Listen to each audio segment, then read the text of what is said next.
사흘 되던 날에 갈릴리 가나에 혼인이 있어 예수의 어머니도 거기 계시고 예수와 그 제자들도 혼인의 청함을 받았더니 포도주가 모자란지라 예수의 어머니가 예수에게 이르되 저희에게 포도주가 없다 하니 예수께서 가라사대 여자여 나와 무슨 상관이 있나이까 내 때가 아직 이르지 못하였나이다. 그 어머니가 하인들에게 이르되 너희에게 무슨 말씀을 하시든지 그대로 하라 하니라. 거기 유대인의 결례를 따라 두세 통 드는 돌 항아리 6이 놓였는지라. 예수께서 저희에게 이르시되 항아리 물을 채우라 하신즉 아구까지 채우니 이제는 떠서 연회장에 갖다 주라 하심에 갖다 주었더니 연회장은 물로 된 포도주를 맛보고 어디서 났는지 알지 못하되 물 떠온 하인들은 알더라. 연회장이 신랑을 불러 말하되 사람마다 먼저 좋은 포도주를 내고 취한 후에 낮은 것을 내거늘 그대는 지금까지 좋은 포도주를 두었도다 하니라. 예수께서 이 처음 표적을 갈릴리 가나에서 행하매 그 영광을 나타내심에 제자들이 그를 믿으니라. 아멘. 예.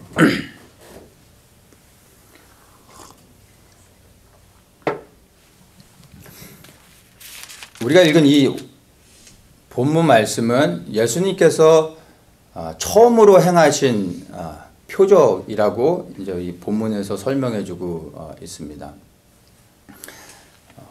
혼인잔치에 가셨는데 잔치집에서 포도주가 떨어졌습니다. 이 포도주를 떨어진 포도주를 물을 채우시고 그 다음에 그 물을 포도주가 해서 포도주를 만들고 이 잔치가 계속 진행될 수 있도록 해주셨습니다. 그리고 이것을 첫 번째 행했던 표적이라 이렇게 말씀하고 계십니다.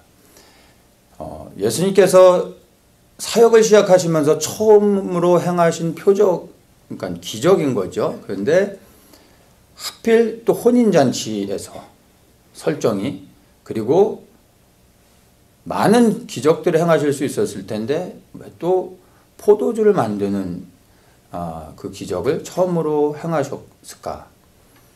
잘못하면은 그냥 사람들이 먹고 마시고 즐거워하는 잔치에 그냥 술을 만들어줘서 흥을 돋구는 뭐 이런 정도로밖에 생각하지 않을 수도 있습니다. 근데 여기에는 또 주님께서 이 기적을 행하시면서 이 안에 담겨놓은 여러 가지 담고 있는 영적인 의미들이 있습니다. 그것들을 함께 나눠보려고 합니다.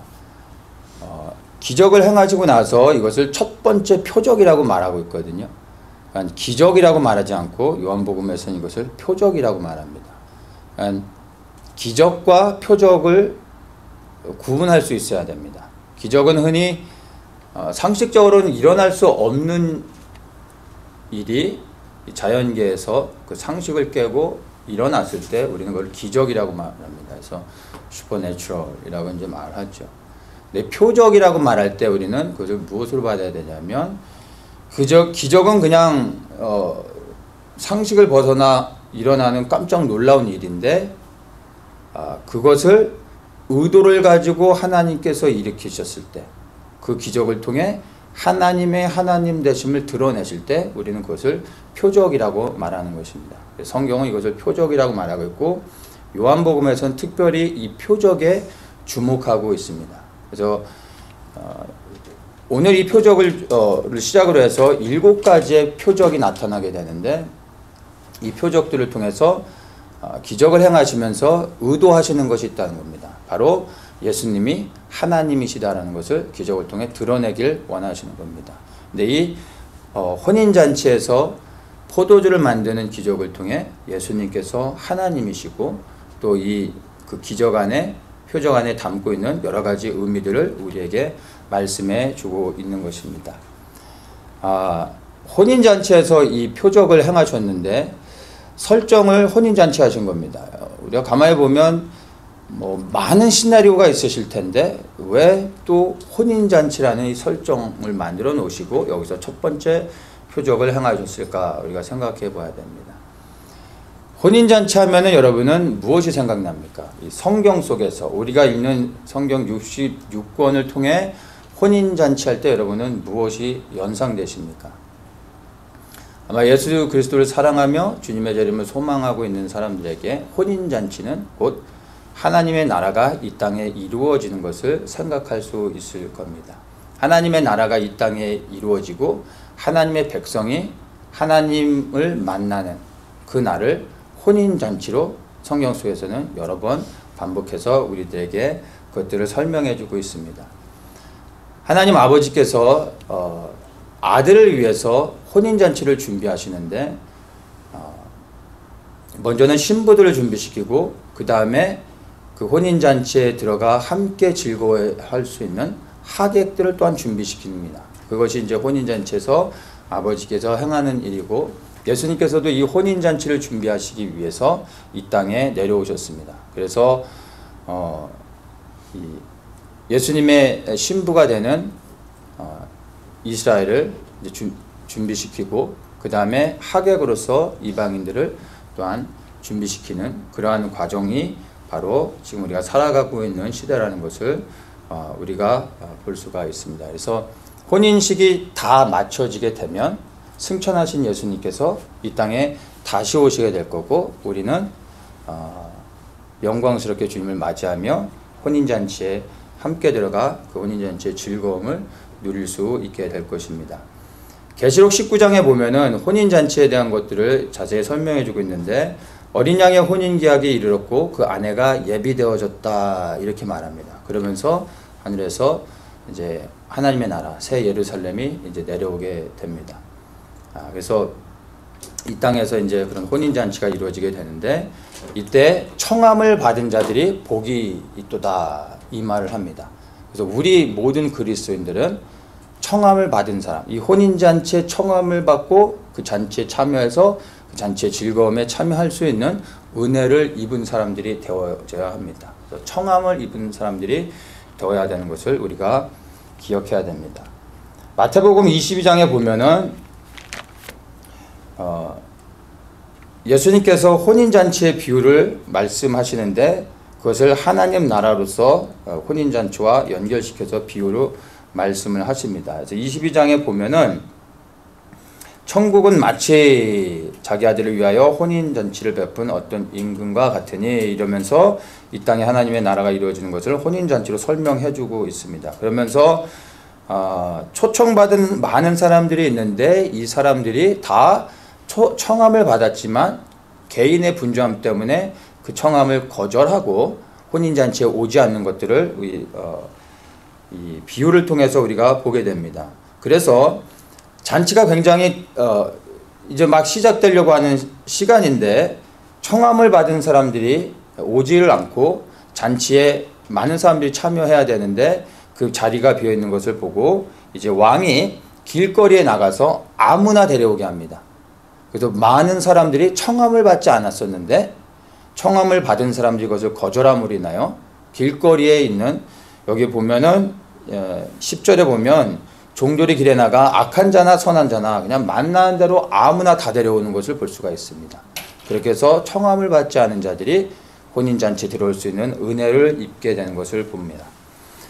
그런데 이제 왕이 손님들이 어떤 사람들이 왔나 보러 나갔다가 12절에 보면 11절에 임금이 손을 보러 들어올세 거기서 예복을 입지 않은 한 사람을 보고 가로되 친구여 어찌하여 예복을 입지 않고 여기 들어왔느냐 이렇게 말합니다. 그러면서 13절에 그 소족을 그 종들에게 말해서 그 수족을 결박하여 바깥 어둠에 내어 던지라 거기서 슬피 울며 이를감이 있으리라 이렇게 말씀하시고 마지막으로 이런 멘트를 하십니다. 청함을 받은 자는 많되 택함을 입은 자는 적으니라 이 말씀을 하시는 겁니다. 이것을 세 번역으로 제가 한번 더 읽어 드릴게요. 부름받은 사람은 많으나 뽑힌 사람은 적다 이렇게 말씀하시면서 천국에 대한 비유를 이제 끝내십니다. 청함을 받은 사람들이 우리가 돼야 되는데 청함을 받았다고 해서 그 잔치에 마지막으로 참여할 수 있는 게 아님을 마태복음에서는 우리에게 말해주고 있습니다. 첫째는 우리가 청함을 받아야 됩니다. 그런데 청함을 받아야 되지만 청함을 받은 것으로 인하여 잔치에 들어갈 수 있는 자격은 얻게 됐지만 실제 잔치에 참여할 수 있는 것은 예복을 입어야 된다는 것을 우리에게 말해주고 있습니다. 근데 그 예복이 뭐냐면 계시록 19장에서는 의의 세마포, 그 예복을 의의 세마포라고 말합니다. 이 의의 세마포를 입어야 되는데 그 세마포는 성도의 옳은 행실이라고 말합니다. 그 세마포를 입을 수 있는 것은 옳은 행실을 행하는 자들이 그 세마포를 입게 된다고 말해주고 있습니다. 우리가 성도의 옳은 행실하면은 선하게 사는 것, 그리고 착한 일을 하는 것, 도덕적으로 윤리적으로 바르게 사는 것, 이런 것들을 생각해서는 안 되고, 성도의 옳은 행실이라고 했을 때는 하나님의 백성으로서 하나님의 말씀에 순종하며 살아가는 것을 성도의 옳은 행실이라고 우리가 받아야 되는 겁니다. 우리가 물론 사회적인 그런 법, 제도를 지키는 것도 중요하지만 하나님이 보실 때의 옳은 행실은 말씀에 순종하여 살아가는 것입니다. 그렇다면 우리가 하나님의 말씀을 알아야 되고 이 말씀이 나에게 무엇을 명령하고 있는지 그것들을 분별하는 가운데 이 말씀을 따라 순종하는 삶을 살아야 되는 것입니다. 그래서 이 첫 번째 표적을 혼인잔치라는 설정으로 두신 이유는 우리로 하여금 이 표적을 통해 우리가 소망하고 기다려야 되는 것이 이 땅에 이루어질 그 하나님의 영광스러운 나라, 바로 그 나라에 초점을 맞추고 그 나라의 청함을 받고 그리고 택함 받아서 그 잔치의 기쁨 가운데 왕과 함께 그 잔치에 참여할 수 있는 사람이 되어야 한다는 것을 우리에게 말해주고 있는 것입니다. 이 혼인잔치에서 예수님께서 행하셨던 그 기적은 다 아는 것처럼 물로 포도주를 만드는 겁니다. 연회장에 이제 포도주가 담긴 항아리를 가져 들어와서 이제 사람들이 잔치를 벌이면서 포도주를 마셨는데 포도주가 다 떨어졌습니다. 그러면 예수님께서 기적을 행하실 때 예수님은 하나님이시기 때문에 그분의 기적은 제한이 없죠. 모든 걸 가능케 하실 수 있습니다. 그러면 그 빈 항아리, 그 포도주가 떨어진 그 빈 항아리에 그냥 포도주가 가득 채워지게 만드실 수 있는데 굳이 다른 항아리에다가 물을 담게 하시고 그것을 가져가 퍼 날라줄 때 극상품의 포도주가 되게 하셨습니다. 그냥 쉽게 포도주가 되게 하실 수도 있었음에도 불구하고 번거로운 여러 가지 절차들을 거치고 물을 담게 하시고 그 물이 포도주가 되게 하셨다라는 것을 우리가 한번 생각해 봐야 됩니다. 이 물은 히브리어로 이제 마임이라는 단어를 씁니다. 이 마임은 유대인들에게 그 물이라는 의미이지만은 이들은 마임이라는 단어를 들을 때 즉시로 생명이라고 그것들을 해석을 합니다. 왜냐하면 유대 사회에 사는 유대 지역에 사는 유대인들에게는 물이 곧 생명과 바로 연결되는 것이기 때문에 마임하면 물이지만 그것은 곧 생명으로 받아들입니다. 그리고 이제 여기서 마임할 때 이게 물인데 영어로는 워러인데 워러라고 말하지 않고 워러스라고 말합니다. 그러니까 복수를 쓰고 있습니다. 이 마임이라는 단어가 물들이라는 그런 의미라고 굳이 해석을 한다면 번역을 하면 그렇게 말할 수 있겠죠. 그러니까 워러스. 근데 이 워러스가 그러니까 단순한 복수의 의미가 아니라 여러 가지가 있으면 그것을 우리가 이제 복수를 보죠. 근데 그런 복수의 의미가 아니라 듀얼이라는 의미를 갖고 있습니다. 그러니까 그냥 여러 가지가 많이 모였으면 그건 단순한 복수가 될 수 있지만 듀얼이라는 의미의 복수는 무조건 여러 가지가 많았을 때 듀얼이라고 말하는 게 아니라 그 여러 가지가 동일한 성질의 것이 되어야 듀얼이라는 단어를 쓸 수가 있죠. 그러니까 두 개가 있든 세 개가 있든 그 여러 가지가 똑같은 성질의 것을 가져야 듀얼이라고 말할 수 있습니다. 그러니까 그것은 또한 다른 의미로 연합이라고도 설명을 하고 이렇게 해석하기도 합니다. 그러니까 워러스 할 때 그 워러들은 각각 다른 워러가 아니라 하나의 워러이지만 여러 개다라는 의미를 갖고 있습니다. 꼭 삼위일체의 하나님을 설명하고 있다라고도 우리가 볼 수가 있는 것입니다. 그것이 이제 마임이라는 단어 안에 담겨져 있는 의미인데 샤마임이라는 단어가 있습니다. 이 샤마임은 하늘이라는 단어입니다. 유대인들에게 샤마임 하면은 하늘이지만 그 안에는 또 무슨 의미를 담고 있냐면은 샤마임 하면 그것이 곧 하나님이라는 의미를 담고 있습니다. 왜냐하면 그러니까 샤마임은 신과 마임 이 두 가지의 단어가 함께 이제 결합되어졌는데 마임은 우리가 이제 그 의미를 알지만 이제 신이라는 단어는 전능하신 하나님 이러한 단어의 의미가 있습니다. 그러니까 전능하신 하나님과 물이 결합되어진 게 샤마임이 되는 겁니다. 근데 그 샤마임을 하늘이라는 단어로 유대인들은 번역을 하고 있습니다. 그래서 유대인들에게 샤마임 하면은 하늘에 물이 있다. 그들은 이렇게 믿고 이렇게 해석을 합니다. 하늘에 물이 있다. 그리고 저 하늘에 생명이 있다. 근데 그 생명이 하나님이시다. 하늘에 하나님이 계시다. 라고 이렇게 해석을 하는 거죠. 그래서 샤마임 할 때 우리는 그냥 하늘 이렇게 생각하지만 유대인들에게는 그것이 많은 의미들을 갖고 있는 것입니다. 그래서 그 복음서를 보면은 마태복음을 제외한 다른 복음서들에서는 하나님 나라, 그러니까 천국에 대해서 얘기할 때 킹덤 오브 갓이라는 단어를 쓰죠. 그러니까 그것을 한글로 번역했을 때는 이제 하나님 나라라고 하죠. 그래서 킹덤 오브 갓이라는 단어를 쓰는데 마태복음에서만 유일하게 킹덤 오브 헤븐이라는 단어를 씁니다. 그래서 천국이라는 단어를 쓰죠. 마태복음만 유일하게 킹덤 오브 헤븐, 천국이라는 단어를 쓰는데 마태복음은 유대인들을 대상으로만 기록되어졌습니다. 그래서 유대인들에게는 킹덤 오브 헤븐 하면 그 하늘의 왕국이 누구의 왕국인지를 너무나 분명하게 알죠.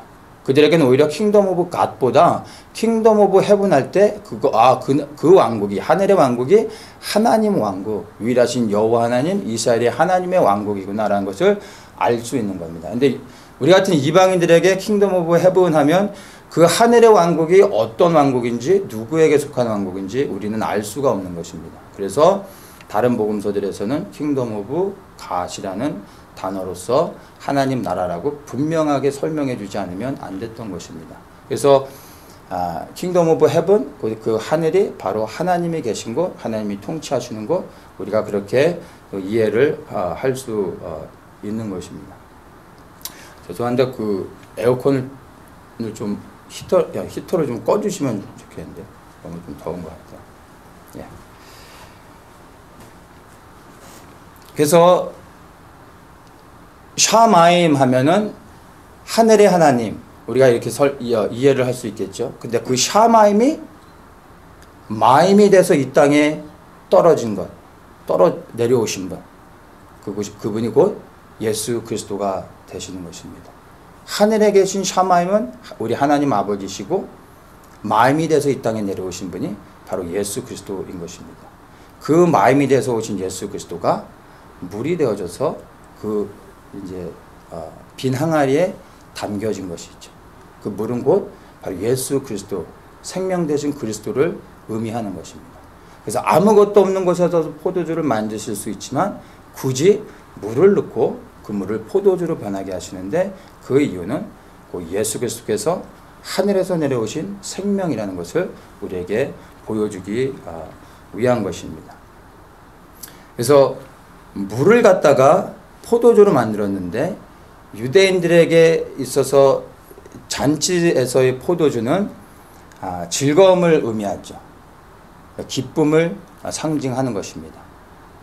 물로 포도주를 변하게 해서 사람들에게 그것을 주고 그들에게 기쁨을 누리게 하신 이유는 바로 예수 그리스도, 우리에게 영원한 생명 되신 그리스도가 참된 우리의 유일하신 그리고 영원하신 기쁨이요 즐거움이요 소망이라는 것을 바로 이 물로 포도주를 바꾸는 표적을 통해서 우리에게 말씀해 주시고 맛보게 하시고 그리고 그것으로 인하여 즐거워하게 하시기 원해서 물을 포도주로 바꾸셨던 것을 우리가 이해할 수 있어야 됩니다.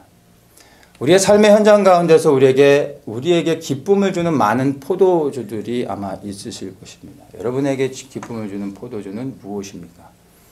우리에게 참된 기쁨을 주는 포도주는 바로 예수 그리스도, 유일하신 예수 그리스도라는 것을 기억하셔야 됩니다.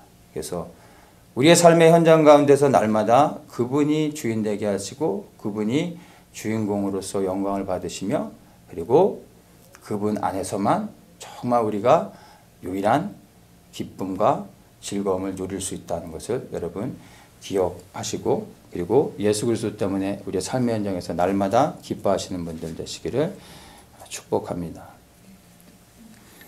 이때 이제 물을 담아서 그 잔치집에 다시 잔치 자리에 내어주게 되었던 그 돌 항아리가 있는데, 물이 떨어진 그 포도주를 담았던 원래의 그 항아리에다가 물을 담지 않게 하시고, 여기에 보면은 6절에 보면 유대인의 결례를 따라 두세 통 드는 돌 항아리 6이 놓였는지라 하는데, 결례에 쓰는 돌 항아리에다가 물을 담고 그것을 포도주로 바꾸셨다라고 말씀하고 있습니다.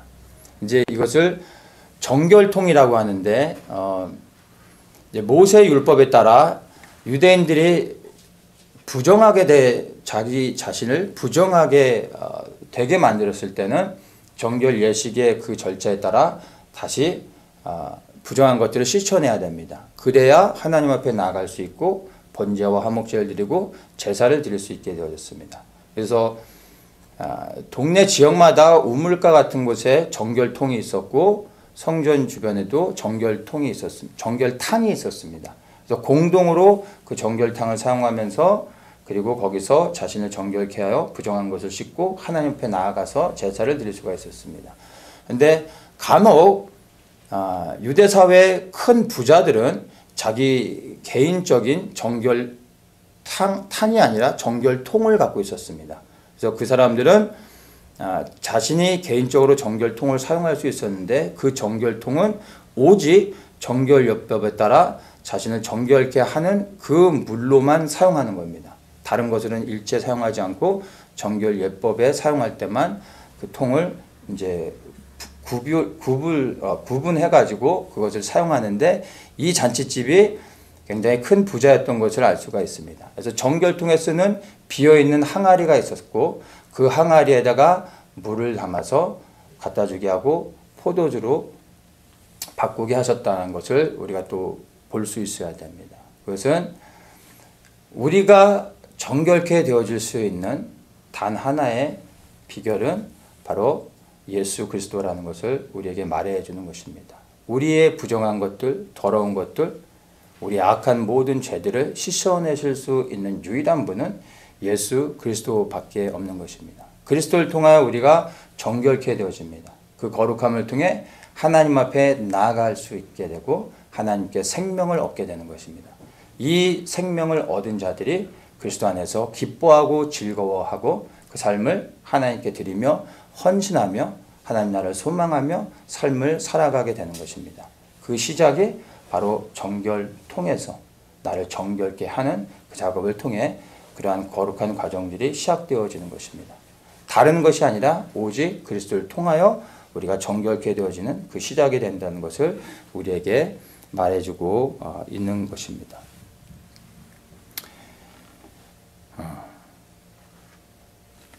4절에 보면 이제 이렇게 그 기적들을 다 행하셨는데, 그 기적들을 행하시기 전에 이러한 사실들을 잔치집에 참여하고서 그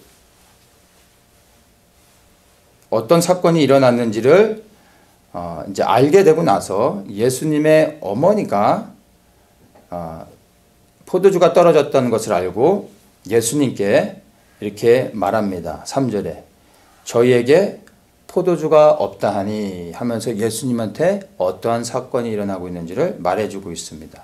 그때 예수님께서 여자여 나와 무슨 상관이 있나이까 내 때가 아직 이르지 못하였나이다 이렇게 말씀하십니다. 예수님의 어머니는 예수님께 지금 상황을 설명해 주면서 예수님이 무엇을 행하시기를 기대하고 있었습니다. 근데 예수님은 아직 내 때가 이르지 않았습니다 라고 말을 하고 계십니다. 근데 내 때가 이르지 않았습니다 라고 말씀하시면서 행하셨던 것이 바로 표적인 것입니다. 아직 때가 이르지 않았기 때문에 그분이 하나님이심을 완전히 드러내진 않았지만 표적을 통하여 그것들을 보여주기 시작하신 것입니다. 여기서 내 때가 이르지 않았다라고 말할 때 이 때가 도대체 무슨 때를 이야기하는 것인지를 우리가 좀 이해를 해야 됩니다. 이 때라 하면 바로 예수님께서 인자가 영광을 받아야 할 그 때를 의미하는 것입니다. 인자가 영광을 받을 때, 인자라 하면 예수 그리스도를 말씀하는 거죠. 예수 그리스도께서 영광을 받아야 될 그때가 언제이냐면 요한복음 13장 1절에 이렇게 말씀합니다. 6월절 전에 예수께서 자기가 세상을 떠나 아버지께로 돌아가실 때가 이른 줄 아시고 세상에 있는 자기 사람들을 사랑하시되 끝까지 사랑하시니라. 바로 인자가 영광을 얻을 때가 언제냐면 아버지께로 돌아갈 때인 것입니다. 아버지께로 돌아간다는 것은 무엇을 의미하는 것이죠? 곧 예수님께서 이제 십자가에 못 박혀 돌아가셔야 된다는 것을 의미하고 있음을 우리가 알고 있습니다. 자, 인자가 영광을 얻을 때가 그러면 언제입니까? 십자가에 못 박혀 처절하게 돌아가시는 그때가 예수님이 영광을 받으실 때요, 아버지를 영화롭게 하는 때라고 말씀을 해주고 있습니다. 요한복음 17장에 보면은 이것을 보다 더 자세하게 설명을 해주는데, 이제 겟세마네 동산에서 마지막으로 예수님께서 아버지에게 올려드리는 기도입니다. 이 기도는 하나님과 예수 그리스도께서 두 분이서 나누는 마지막 대화이며 예수님이 하나님께 올려드리는 그러한 기도인데, 2절부터 해서 제가 5절까지를 한번 천천히 읽겠습니다. 여러분 한번 1절부터 한번 읽겠습니다. 예수께서 이 말씀을 하시고 눈을 들어 하늘을 우러러 가라사대 아버지여 때가 이르렀사오니 아들을 영화롭게 하사 아들로 아버지를 영화롭게 하게 하옵소서. 아버지께서 아들에게 주신 모든 자에게 영생을 주게 하시려고 만민을 다스리는 권세를 아들에게 주셨음이로소이다. 영생은 곧 유일하신 참 하나님과 그의 보내신 자 예수 그리스도를 아는 것이니이다. 아버지께서 내게 하라고 주신 일을 내가 이루어 아버지를 이 세상에서 영화롭게 하였사오니 아버지여 창세전에 내가 아버지와 함께 가졌던 영화로서 지금도 아버지와 함께 나를 영화롭게 하옵소서. 아멘. 여기 보면 4절에 보면 아버지께서 내게 하라고 주신 일을 내가 이루었습니다. 이렇게 말씀하시는 겁니다. 그리고 이날 밤에 예수님이 잡혀가시고 고난을 당하시고 그 다음날 십자가에 못 박혀 돌아가시는 것을 우리가 이제 알고 있습니다. 예수님께서는 아버지를 영화롭게 하기 위해서 십자가를 지셨습니다. 그 십자가를 진다는 의미를 우리는 너무나 잘 알고 있습니다. 아니, 잘 알고 있는지 궁금합니다. 십자가를 진다는 것이. 하나님이신 예수님이 그분이 만드신 피조물인 인간에게 뺨을 맞으시고 침뱉음을 당하시고 인간이 겪을 수 있는 가장 잔인한 그러한 방법으로 고통을 다 받으셨습니다. 근데 그것이 하나님의 영광을 위한 것이라고 성경은 말하고 있고 예수님도 그것을 알고 있으셨습니다. 그리고 십자가에서 하나님을 영화롭게 하기 위해서 말씀에 순종하여 끝내는 그 자리에서 죽음을 당하셨습니다. 여러분들은 하나님을 영화롭게 하고 싶으십니까? 자, 이 얘기를 먼저 하고 나서 물으니까 조금 부담이 되실지 모르겠는데, 예수 그리스도를 믿는 모든 그리스도인들은 하나님을 영화롭게 하는 것이 삶의 목적이요 또한 삶의 기쁨입니다. 그래서 저뿐만이 아니라 아마 믿는 모든 그리스도인들은 하나님을 영화롭게 할 수 있도록 우리의 삶이, 나의 삶이 하나님을 영화롭게 할 수 있게, 그러한 삶을 살 수 있게 도와주십시오 라고 아마 기도하실 것입니다. 근데 그렇게 기도하는 것과 실제로 하나님을 영화롭게 하는 것은, 여러분, 우리가 기도하는 것과 그 영화롭게 하는 삶은 다르다라는 것을 여러분 분명하게 인식을 하셔야 됩니다. 예수님께서는 하나님 아버지를 영화롭게 하기 위해서 그 모든 고난을 다 짊어지고 십자가에서 죽으셨습니다. 여러분은 하나님을 영화롭게 하기 위해서 무엇을 하고 계십니까?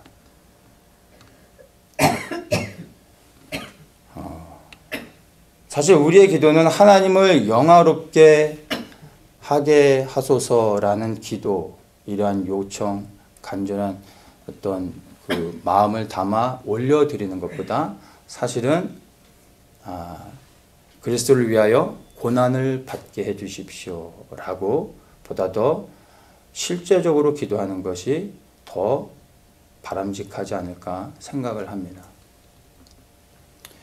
제가 이 목사가 되고 나서 제가 지금까지 살아온 삶을 쭉 보면 목사가 된 이후의 제 삶이 가장 불편한 삶인 것 같아요.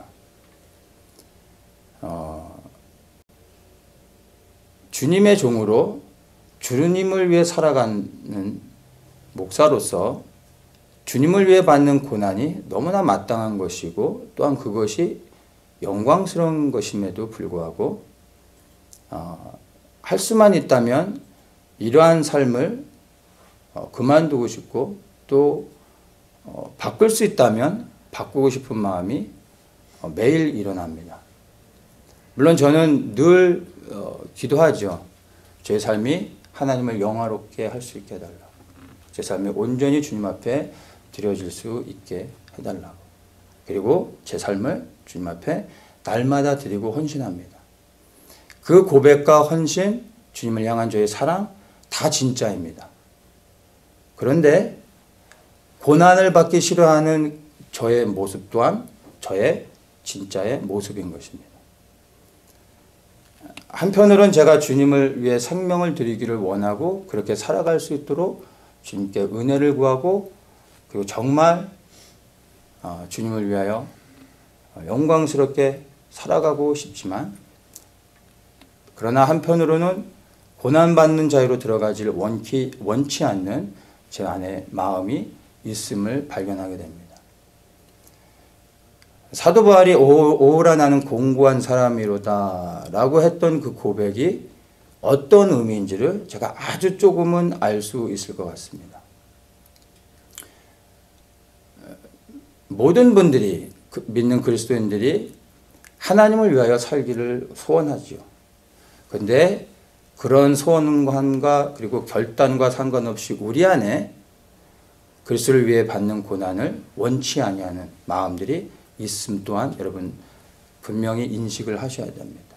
근데 이것을 우리의 삶에서 현장에서 대면하면서 우리가 날마다 우리 안에 일어난 두 마음과 싸울 수 있어야 됩니다. 여기서 한 번 이겼다고 해서 내일도 이기고 그 다음날도 이겨지는 게 아닙니다. 끊임없이 반복되어지는 것입니다. 매일의 삶 속에서 이 싸움은 끊임이 없는 것입니다. 예수님에게도 동일한 일들이 있었던 것이죠. 하나님이신 예수님에게도. 이분은 날마다 그것을 생각했던 거예요. 요한복음에 특별히 예수님이 아직 내 때가 이르지 아니하였습니다 라는 이런 아직 내 때가 이르지 않았다라는 말씀들을 많이 하십니다. 근데 그분은 매순간 매순간 삶을 통하여 내가 행하는 이 일을 통하여 하나님을 영광스럽게 할 수 있는가? 그리고 내가 그것을 위하여 해야 되는가? 이것을 늘 고민하셨던 것입니다. 그리고 하나님을 가장 영광스럽게 하는 것이 바로 십자가에서 죽을 때라는 것을 알고 계셨습니다. 모든 일을 행함에 하나님을 영광스럽게 하는 것이 그 삶의 중심이 되셨던 것입니다. 우리도 동일하게 우리의 매일의 삶의 현장 가운데서 내가 하는 일이 하나님을 영광스럽게 하는 것인지 그리고 나는 그 영광스럽게 하는 일을 위하여 실제적으로 주님을 위하여 무엇을 하고 있는지 여러분 돌아보셔야 됩니다. 하나님을 영광스럽게 하게 해주십시오라고 기도하는 것보다 사실은 하나님 그리스도를 위하여 고난받는 자리로 가서 그 자리에서 견뎌낼 수 있는 은혜를 주십시오 라고 기도하는 것이 사실은 더 바른 기도가 아닌가 생각을 합니다. 하나님을 영광스럽게 하고 싶다고 고백하고 있지만 사실은 많은 사람들이 하나님을 통하여 영광을 받기를 원하는 마음이 저뿐만이 아니라 많은 사람들에게 아마 모든 사람들에게 있을 것입니다. 우리는 그것들을 섞어가고 싶어 하는 것이죠. 대충 넘어가고 싶은 것이죠. 그러나 예수님이 행하셨던 것을 통하여 우리는 분명하게 이 문제를 대면해야 됩니다. 하나님을 영광스럽게 하는 것이 어떠한 삶인지. 하나님을 영광스럽게 하기 위해서 하나님이신 예수님도 기꺼이 고난받는 자리로 가셨는데 감히 우리가 그 고난을 거부한다면 우리가 어떻게 그분을 영광스럽게 할 수 있겠습니까? 이 싸움을 날마다 하셔야 됩니다. 그것이 정말 하나님을 영광스럽게 할 뿐만이 아니라 그렇게 하나님을 영광스럽게 할 때 우리가 하나님의 은혜 안에서 영광을 입게 되는 것입니다. 주님 오실 때 영광스럽게 그분을 우리가 고개를 들고 맞이할 수 있게 되는 것입니다. 여러분의 삶을 돌아보십시오. 나는 그리스도를 위하여 얼마나 많은 고난을 받고 있는가. 그 고난을 받고 있는 것을 기억하며 내 삶을 보며 내가 얼마나 하나님을 영광스럽게 하고 살아가고 있는지를 여러분들이 알 수 있는 것입니다. 혼인잔치를 기다리시는 모든 분들 되시길 예수님의 이름으로 축복합니다. 청함을 받은 자가 다 되었습니다. 그러나 여러분 택함 받는 자가 되셔야 됩니다. 그 택함 받는 자가 되기 위하여 여러분 예복을 준비하십시오. 그 예복은 어린 양의 피로 옷을 씻어야 되는 것입니다. 날마다 죄를 회개하며 거룩하신 주님 앞에 온전함으로 서 있을 수 있도록 날마다 기도하십시오. 모든 죄를 끊어내십시오. 다른 사람을 판단하거나 정죄하지 마시고 기꺼이 그리스도를 위하여 고난받는 자리까지 갈 수 있어야 되는 것입니다. 물로 포도주를 만드셨습니다. 우리에게 영원하시고 유일하신 생명은 예수 그리스도밖에 없습니다. 그 예수님이 우리의 소망이요 우리의 생명이며 그분이 유일하신 우리의 즐거움이요 감사가 되는 것입니다. 기억하십시오. 오직 예수 그리스도를 통하여 생명을 얻고 그분 안에서만 영원한 즐거움을 누릴 수 있다는 것입니다. 그 영원한 즐거움을 위하여 이 땅에서 잠시 잠깐 받는 고난을 기쁨으로 감당할 수 있어야 되는 것입니다. 그러면 주님 앞에 섰을 때 그 영원한 기쁨이 엄청나게 커질 것을 여러분 믿으십시오. 우리가 가지고 있는 또 우리가 갖길 원하는 이 땅에서 재물들, 건강들, 성공들 이것도 주님 오시면 다 사라지는 것입니다. 지금은 그리스도를 위하여 고난받는 자리로 가고 그리스도를 위하여 삶을 드려야 되는 것입니다. 항상 때를 인식하며 살아가십시오. 예수님은 늘 하나님을 언제 영광스럽게 하는 것인지를 기억하며 그 때를 위하여 살아가셨습니다. 오늘 우리가 이 예배 자리에 나와 있을 때 그리고 내일 아침 눈을 떴을 때 우리 삶의 현장에서 어느 누구를 만나고 순간순간 모든 때마다 여러분 이때가 하나님의 영광을 위한 것인지 기억하십시오.